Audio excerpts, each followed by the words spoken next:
Geometric sequences. So there are two equations we use for geometric sequences. A sub n is equal to a sub 1 multiplied by r raised to the n minus 1, and then a is equal to a naught multiplied by r raised to the n. A is going to be the number that's in the sequence. N is going to be that number's place in the sequence. So if it's the first number in the sequence, n is going to be 1. If it's the second, n will be 2, and so on. And r is the number that we multiply by to get to the next number in the sequence.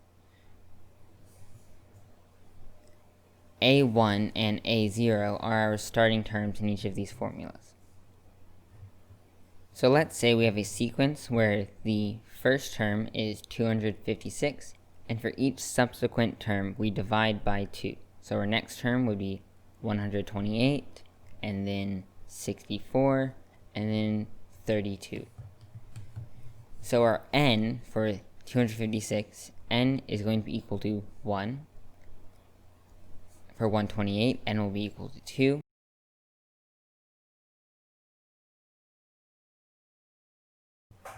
So let's see if we can write our formula for this to find any term in the sequence.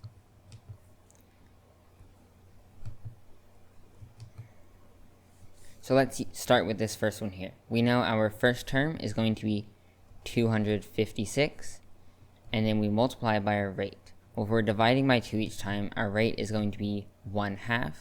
So let's write that as 0.5. And then we raise that to n minus 1. So why does this have to be n minus 1 instead of just n? Well, let's see if we just did it as n. So let's use our third term here, just because we already know what that is. So if we have 256 times 0.5, and then we raise that to the third, instead of 3 minus 1, which would be 2. Well, 1/2 raised to the third power, that's going to be 1/8. So we have 256 over 8. And then 256 divided by 8, that's going to be 32. So here, when we put a 3 instead of subtracting 1, we actually got the fourth term instead of the third term, which is what we wanted. And that's because if we're starting at the first term, to get to the third term, we divide by 2 once, and then divide by 2 a second time. So we're only dividing by 2 twice, and not 3 times. So that's why we have to do n minus 1, because our rate is only multiplied by twice. So if we wanted to get rid of that n minus 1, we would use this second equation here. That would be,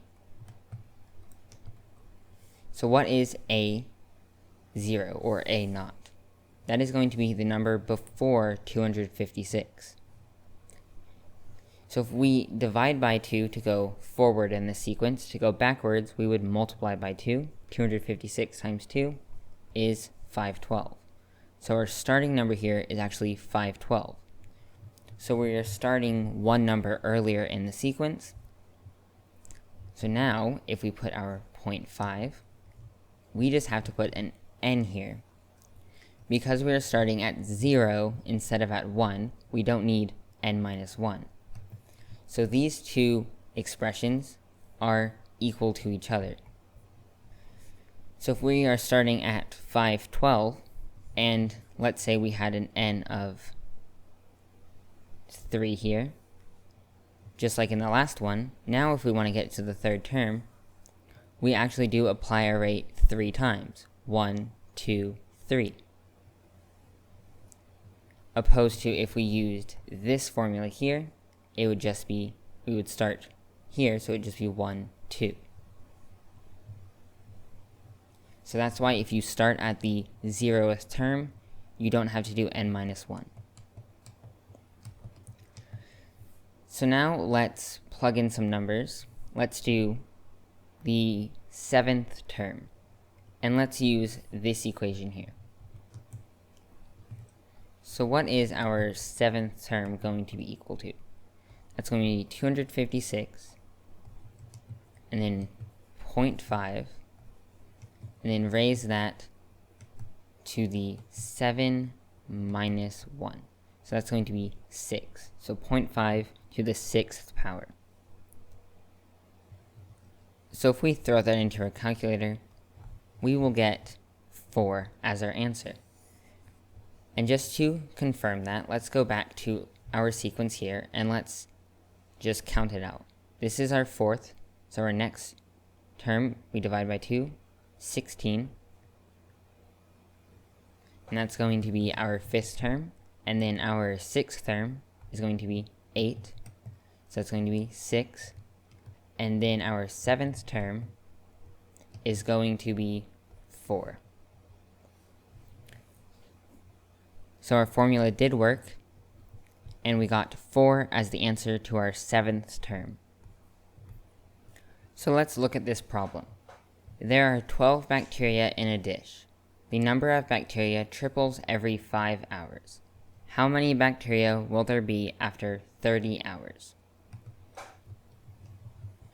Well, we know we are starting with 12 bacteria, but is that going to be the first term or the 0th term in our sequence? Well, we know n is going to be in terms of time, so our time here is going to be starting at 0. So let's just use a naught, and let's say that's 12. So if we are using n equals 0 as our first term, so if we are starting at n equals 0, then we use this equation.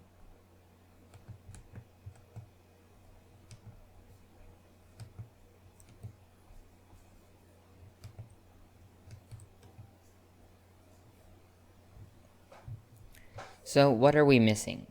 We are missing our rate. So we can see here that the bacteria triples every 5 hours. So our rate is going to be 3 because it's tripling for each term.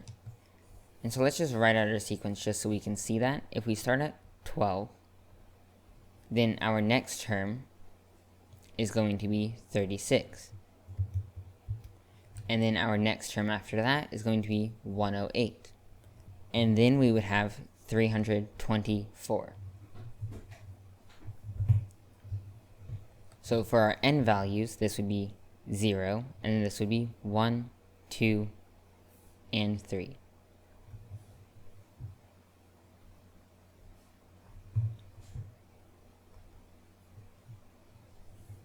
But we need some way to plug in time to our equation. So we need our equation in terms of time, not in terms of n. So we need to replace our n with time.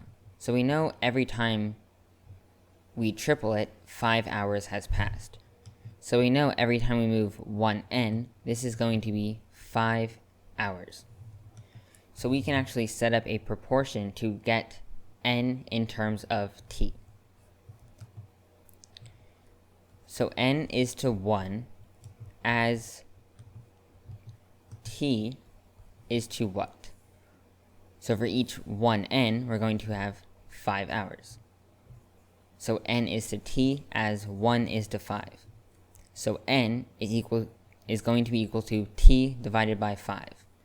So now we can get our final equation in terms of time and figure out our answer.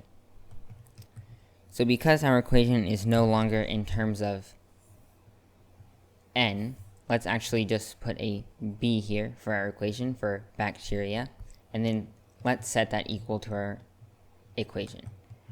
So we're going to start with 12, because we start with 12 bacteria, and then that's going to triple, so we put it 3, and then we're going to raise that not to the n, but to the t divided by 5, because that is equal to n, so we can just substitute it in there. So we have t divided by 5. And this is our equation. So now let's see if we can solve this. B is equal to 12 times 3, 30 divided by 5 is going to be 6. 3 to the 6th power is going to be 729. So we have 12 times 729. Sorry, 9. So finally, that's going to be equal to 8,748. So after 30 hours, there is 8,748 bacteria.